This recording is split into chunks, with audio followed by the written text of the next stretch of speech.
Hi, this is Dr. Mark Sehl for the YouTube channel Therapy for the Heart. And this is a continuation of Talk 81. This is Talk 82. So I'm going to focus more on the impact of the act of Kate Spade on children, family, and friends. Suicide is a terrible thing, and it has an impact on so many people who were close to Kate and those who were not, even the people who looked up to her, and she was an icon, an idol. She did beautiful work. She made a 2 billion fortune starting out from her studio, and she had many people who were looking up to her and depending upon her in some certain way to continue, but she decided to kill herself. And the circumstances surrounding that are really hard to picture. When she killed herself, her husband was home, and I think the cleaning lady discovered the body. There was a note left, and there was some things surrounding that note. First off, the husband said he didn't know anything about the note. But how could he not know about the note? I don't understand it, because the police discovered the body when they went to the apartment. There was a note on the bedstand. There was a note. He was angry at the sister Sehl because he didn't think she should have revealed such a private message from Kate to her daughter.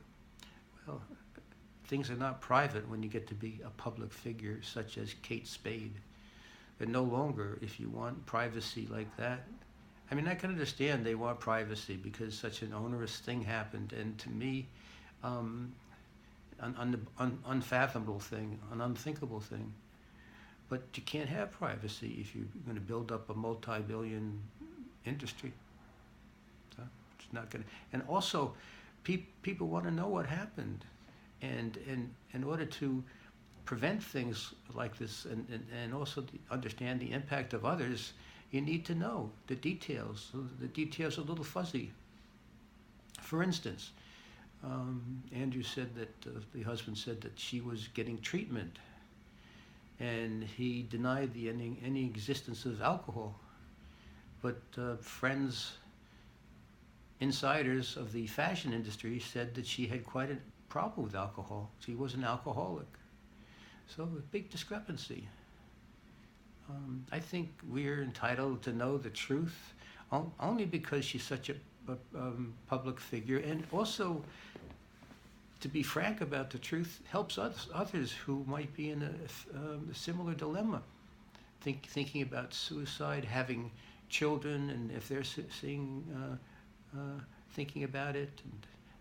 And what about the impact on the children and friends, which is what this video is mostly about?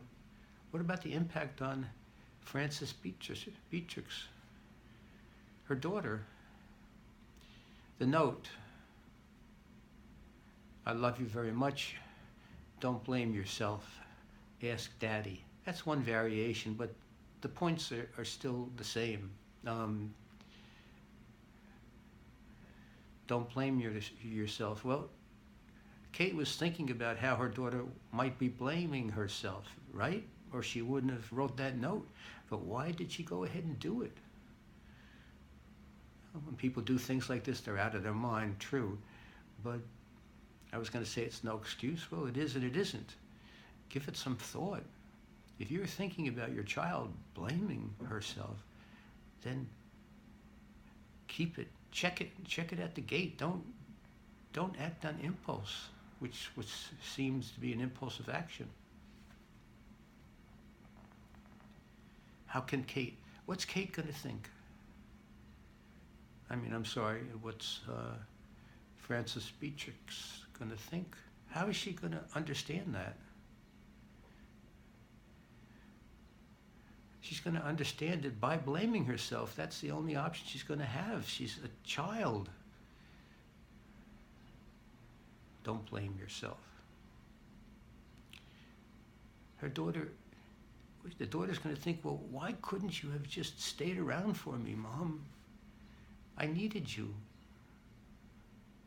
Wasn't I good enough for you to continue to live? The daughter's going to think that. Wasn't I good enough? A good enough reason for you to keep going? And ask Daddy? Try to figure that out. It seems to me she was just laying the blame on Daddy in some part, because she was angry at him, I believe, because he moved out. He moved out. In the beginning, she didn't want the divorce, as far as I understand, but then I also understood that both were filing for a divorce, even though Andrew said they would go out for meals and just, living as normal, quote unquote, even though he moved out. And what I heard was Kate didn't want the divorce. But then you hear the other story that they were both filing papers. Well, they might be both filing papers because one files it and then they both have to get on the bandwagon in terms of lawyers. But it's a very mixed, confusing picture.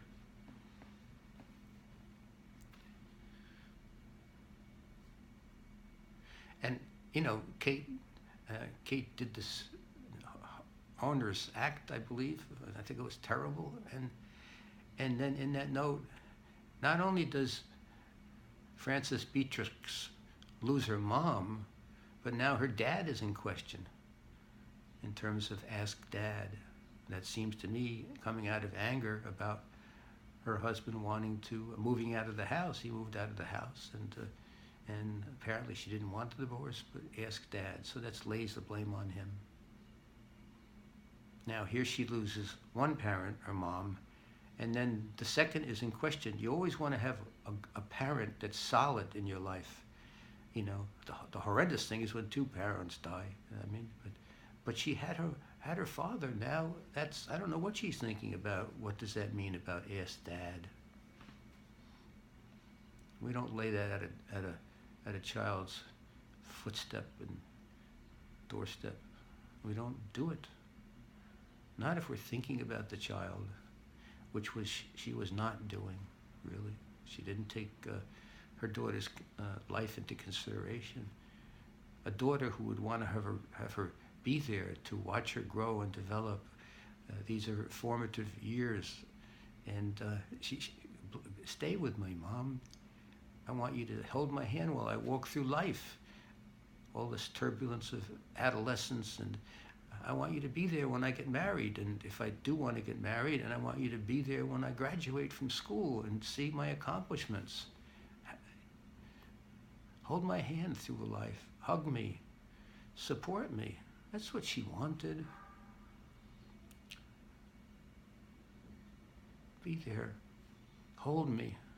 Hold me literally and metaphorically or figuratively. Just hold me, be with me. Kate did not do that. There was so much animosity, I guess, between, in some family members with the sister Sehl, between her and some of the family. So it's hard to know what stories to focus on. But I think when something like this happens, it helps people if the family can ultimately come forthright and talk about it honestly.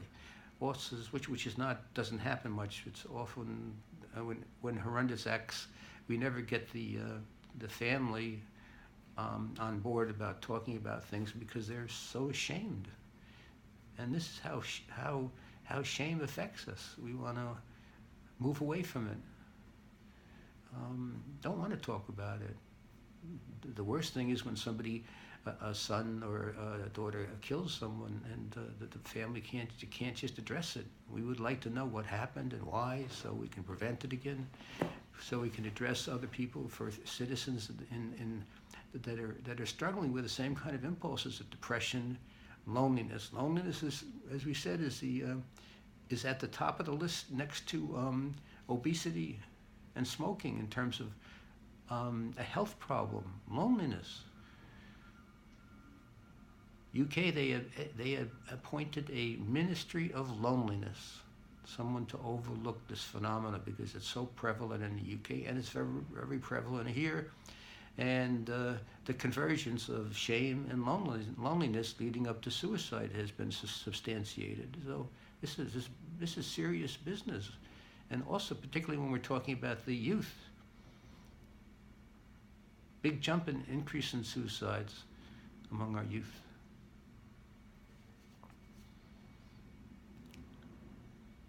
Huge increase. And now we have this problem of people wanting to be copycats because they identify with Kate, or they're thinking about suicide anyway. So it's a little dangerous time.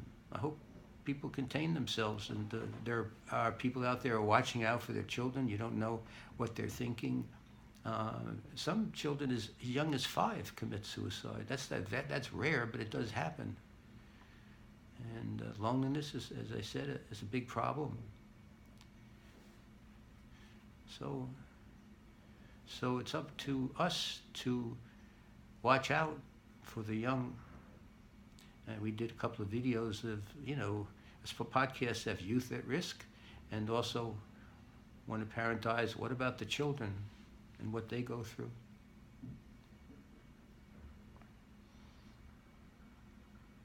Sometimes people will say, well, they're thinking about suicide, well, nobody's going to miss me. Nobody cares. Well, that's the farthest from the truth. Somebody cares. Even children who are abused, they cling to the abuser because they're the people that knew them all their life. And they were with them, and they're familiar. Even though they abused them, they still are loyal. So forget about nobody's going to care about if you kill yourself. Nobody will miss you. No. She'll be, Frances Beatrix will be sorely missed by her father, by her friends. The family will be sorely missed. The friends of the family are going to feel guilty too. It has an impact on them, because when people die, they often think, well, was there something I could have done? Was there something I missed? And also thanks friends, because these are the friends who tried to get her into treatment early on, and she refused treatment. She didn't want to do it. I think the sister was the one who said she was concerned about people finding out if she was in therapy, how it would affect her brand. That's one story I heard. Whether it's true or not, I don't know, but I could see where it could be, because her brand was most important to her. The hell with the brand when it comes to your child and your future and your family. Those are the people who count, your friends, your family.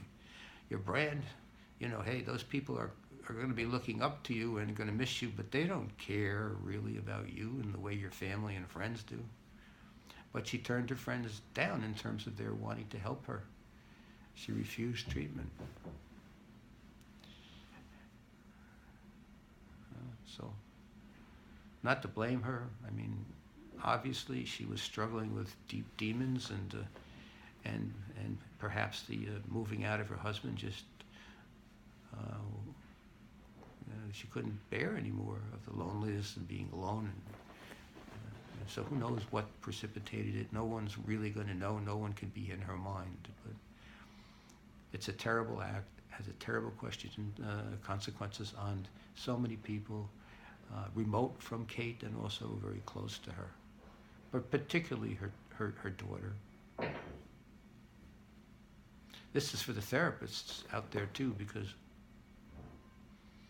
if you're working with a patient, there's a study done in Science News that said that often therapists are not aware of the impulse of suicide with their patients when they work with them, mainly because they don't want to be aware. They're scared.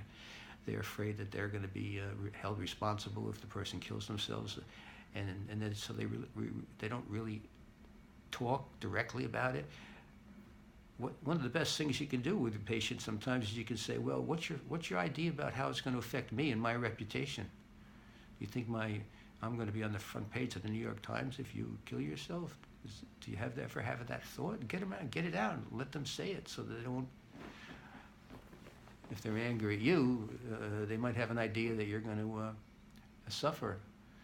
What do you want me to do? Wear a placard around my neck saying, "This is Dr. Sehl and my patient so-and-so killed herself"? Doesn't going to hurt the doctors. It's not going to. You work someplace, they'll say, "Next patient." I mean, we're not indispensable. But the therapist needs to be listening to these things and help the patient talk about it. And work with their feelings of terror, because certainly terror is going to come up in the heels of a patient starting to talk about this. And particularly when they have a fantasy about what's going to happen after their death. I mean, that's some idea. Some people have an idea that their life is going to continue after life, and maybe even some of you might think that, right? Okay, well, that's your privilege. And it's often very bound in with some religions, like the Catholic religion. But however, and also Eastern, I have a friend who's thinking about, he's having a better time on the other side than here. And to me, that's sad. But with a patient, you have to say, well, what are your thoughts about what's going to happen after you die? So often the funeral comes up, and the services, and the person will say, well, yes, I'm seeing that. I can see that they're all crying for me and sad that they did things that hurtful to me, and so then you have to explore that fantasy very, very deliberately to see if they really believe that they're going to be living after they kill themselves, because you don't want to bet your life on that one. So you get the idea where they get that notion. How did they know that? Did they know anybody who came back and talked about it? Sometimes there's stories about that, but basically it's based on not reality. And even if you're thinking that you're going to be better off on the other side, do you really want to bet your life on that either? So therapists out there, it's very hard. And if you're struggling with it, then talk to somebody who's experienced with it, It's very hard. I work with a patient that I talked a few times about I opened the Washington Square Institute for Psychotherapy and Mental Health. First patient I got there, she had 7 attempts at suicide. And this is worth telling again, because how I handled it was I might have been frightened, but I didn't act on it. So she called me up one Sunday and she said, I wanted to stick my head in the oven. Should I see the psychiatrist? And I said, no, come in and see me tomorrow. And she came in, and she had confidence in me that I wasn't frightened of what she was going through.